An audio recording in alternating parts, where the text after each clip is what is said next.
Working hard for something we don't care about is called stress.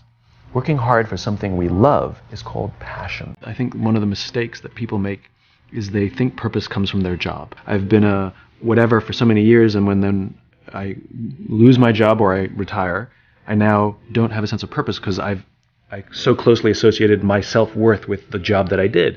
I knew what my job was. I had a sense of purpose. And one wonders if those things are conflated, right?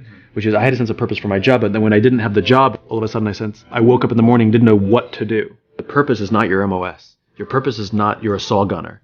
Your purpose is not the job that you wake up to do every day. Your purpose is something bigger. I have 5 little rules that you can follow as you find your spark and bring your spark to life. The first is to go after the things that you want. Let me tell you a story. So a friend of mine and I, we went for a run in Central Park. The Roadrunners organization, on the weekends, they host races.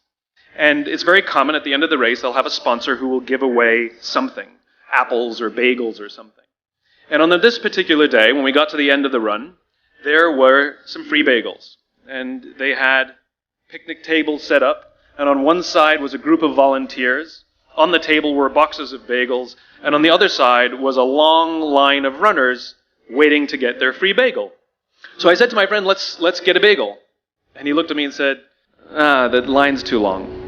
And I said, free bagel. And he said, I don't want to wait in line. And I was like, free bagel. And he says, it's too long. And that's when I realized that there's 2 ways to see the world. Some people see the thing that they want, and some people see the thing that prevents them from getting the thing that they want. I could only see the bagels. He could only see the line.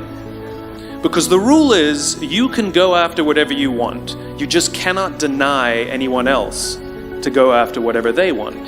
You don't have to do it the way everybody else has done it. You can do it your way. You can break the rules. You just can't get in the way of somebody else getting what they want. Rule number 2. In the 18th century, there was something that spread across Europe and eventually made its way to America called puerperal fever, also known as the Black Death of childbed. Basically what was happening is women were giving birth and they would die within 48 hours after giving birth. This Black Death of childbirth was the ravage of Europe, and it got worse and worse and worse over the course of over a century. And these doctors and men of science wanted to study and try and find the reason for this Black Death of childbed, and so they got to work studying, and they would study the corpses of the women who had died. And in the morning they would conduct autopsies, and then in the afternoon they would go and deliver babies and finish their rounds. And it wasn't until somewhere in the mid-1800s that Oliver Wendell Holmes realized that all of these doctors who were conducting autopsies in the morning weren't washing their hands before they delivered babies in the afternoon. And he pointed it out and said, guys, you're the problem. And they ignored him and called him crazy for 30 years, until finally somebody realized that if they simply washed their hands, it would go away. And that's exactly what happened. When they started sterilizing their instruments and washing their hands, the Black Death of childbed disappeared. The lesson here is, sometimes you're the problem. Take accountability for your actions. You can take all the credit in the world for the things that you do right, as long as you also take responsibility for the things you do wrong. It must be a balanced equation. You don't get it one way and not the other. You get to take credit when you also take accountability. Lesson 3, take care of each other. The United States Navy SEALs are perhaps the most elite warriors in the world. And one of the SEALs was asked, who makes it through the selection process? Who is able to become a SEAL?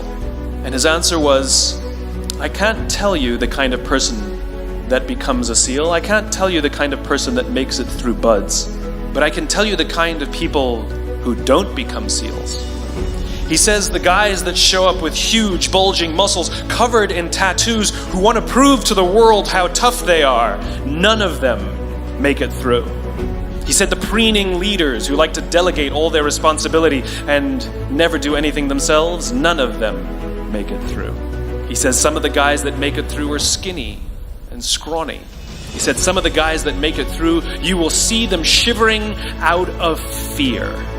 He says, however, all the guys that make it through, when they find themselves physically spent, emotionally spent, when they have nothing left to give physically or emotionally, somehow, some way, they are able to find the energy to dig down deep inside themselves, to find the energy to help the guy next to them.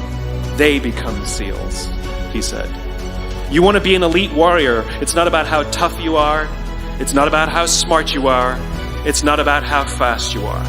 If you want to be an elite warrior, you better get really, really good at helping the person to the left of you and helping the person to the right of you. Because that's how people advance in the world. The world is too dangerous and the world is too difficult for you to think that you can do these things alone. If you find your spark, I commend you. Now, who are you going to ask for help, and when are you going to accept help when it's offered? Learn that skill. Learn by practicing helping each other. It'll be the single most valuable thing you ever learn in your entire life. To accept help when it's offered and to ask for it when you know that you can't do it.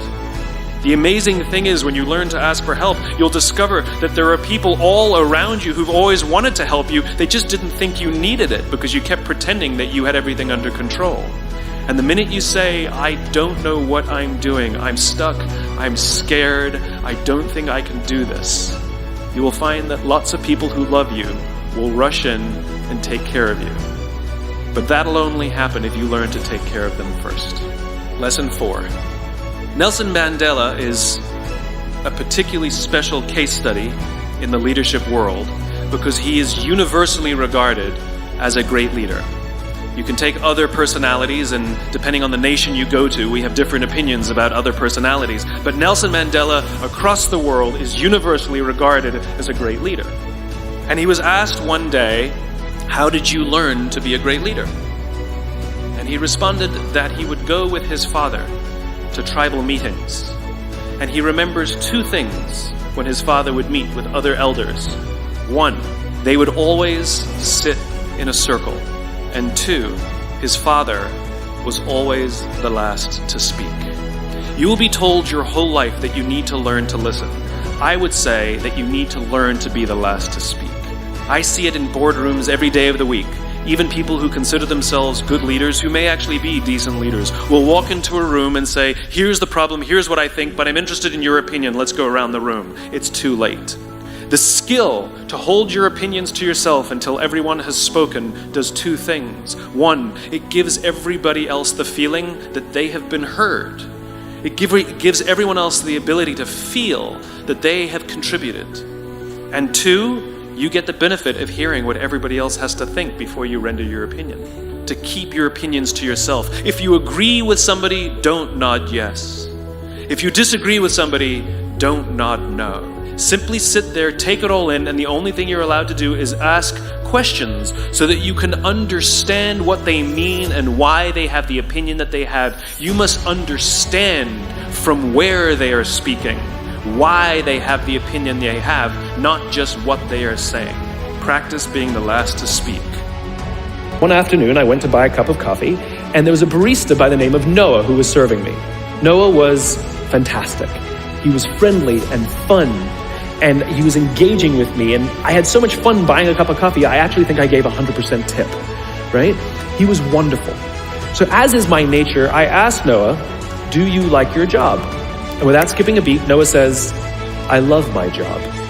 And so I followed up. I said, what is it that the 4 Seasons is doing that would make you say to me, I love my job? And without skipping a beat, Noah said, throughout the day, managers will walk past me and ask me how I'm doing, if there's anything that I need to do my job better. He said, not just my manager, any manager. And then he said something magical. He says, I also work at Caesar's Palace. And at Caesar's Palace, the managers are trying to make sure we're doing everything right. They catch us when we do things wrong. He says, when I go to work there, I like to keep my head under the radar and just get through the day so I can get my paycheck. He says, here at the Four Seasons, I feel I can be myself. So we in leadership are always criticizing the people. We're always saying, we got to get the right people on the bus. I've got to fill my team. I got to get the right people. But the reality is, it's not the people. It's the leadership.